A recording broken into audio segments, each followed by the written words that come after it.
Hi guys, Dark Friend here with a new video about Sonic Forces. Now I gotta be completely honest with you guys. This is the best game I've ever played in my entire life. Guys, this game right here, this is Sega's Mona Lisa, you know, their masterpiece, alright? This is the finest gaming experience that I've ever partaken in, and I have played Shaq Fu, so the bar was already set pretty high. I absolutely love the gameplay of this game. There's a whole lot of diversity as to how the player can approach each level. For example, an amateur player might use their finger to hold down the boost button to kill everything, while a more experienced player like me would just find the heaviest small object around me and just place it on the boost button instead. See, I chose Buddha so that after I beat each stage I get just one step closer to Nirvana. Assalamualaikum, motherfucker. The game gives you this amazing sense of speed because you finish all the levels in about 2 seconds each. You can play as count 'em, three different characters: Sonic, Fat Sonic, and for the first time ever, your very own custom Sonic character.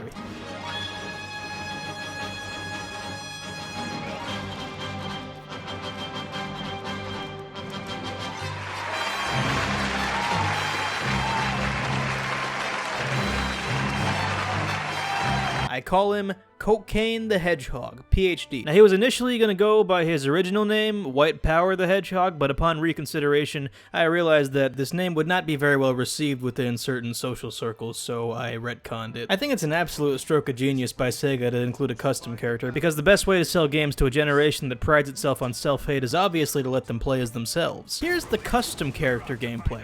Alright, look at the rope move. You see that? This is proof that Sega listens to our feedback, guys. They obviously must have included this in response to my post on the Sonic Retro message board. But I think the best part of the custom character has definitely got to be his role in the overall story. You see, instead of developing the relationships between popular already existing characters, they just put me in the game, which is great, because now whenever Sonic says something to my character, it's like he's talking to me.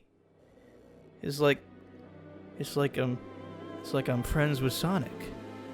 I'm friends with Sonic. I'm finally best friends with Sonic.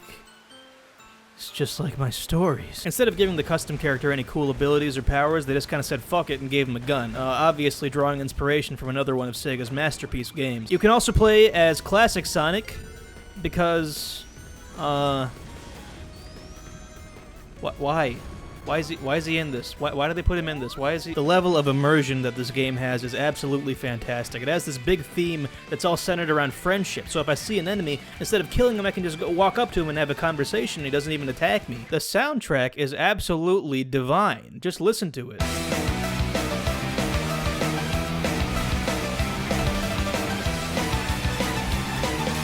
Oh wait, no, that was pretty good, but that's not the one I was talking about. I was talking about this one.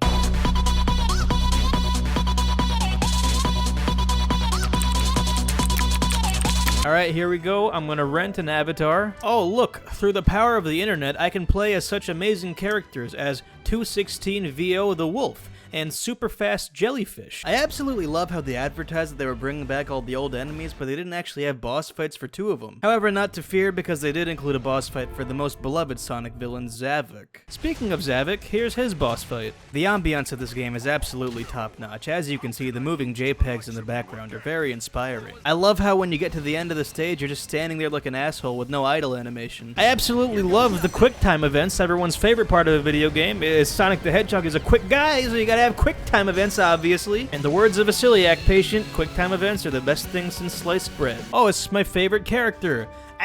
Strange Eric the dog.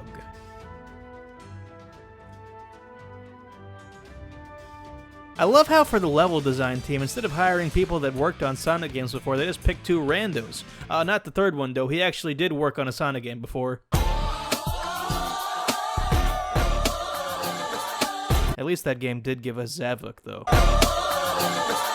I love how the Sonic franchise has probably the best character designs out of any video game ever, but the custom character still looks like ass. I love the helmet, best clothing option for sure. I look retarded. I love these weird ostrich robots that don't do anything. Love these guys. I love the cube weapon that just turns everybody into cubes. Definitely needed that in the game. Ooh, the Long Boys. Dude, I love the Long Boys. The best guy in the whole game. It's gotta be the Long Boy. Did I mention how much I love Zavok? Oh, what, you want me to play Counter-Strike? Sorry, I'm playing a good game, jackass.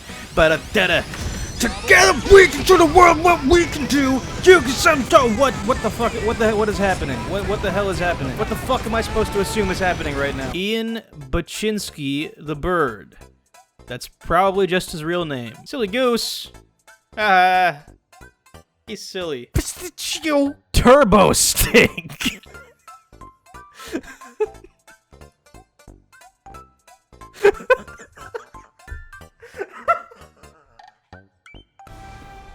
Impossible. I cannot be defeated. Wrong, loser. The things that can't be defeated are heart, soul, and the bonds of friendship. Ah, fuck off. Oh my god, there it is. It's the Sonic Forces. It's the name of the game, and there they are. The Sonic Forces at a groundbreaking 144p quality.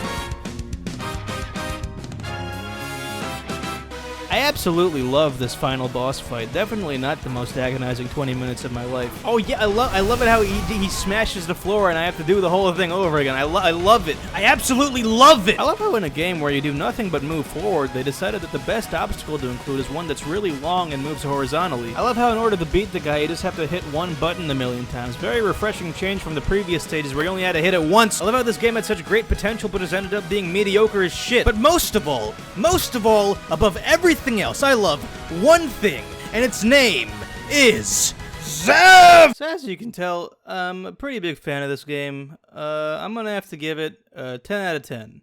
Except not, because there was no Big the Cat, so 3 out of 10, actually. But there was Zavik, though, so I'm actually gonna have to put it back at a 10 out of 10. Absolutely fantastic game. Well, guys, at least now that I beat this game, I can finally listen to the most fitting credits music of all time.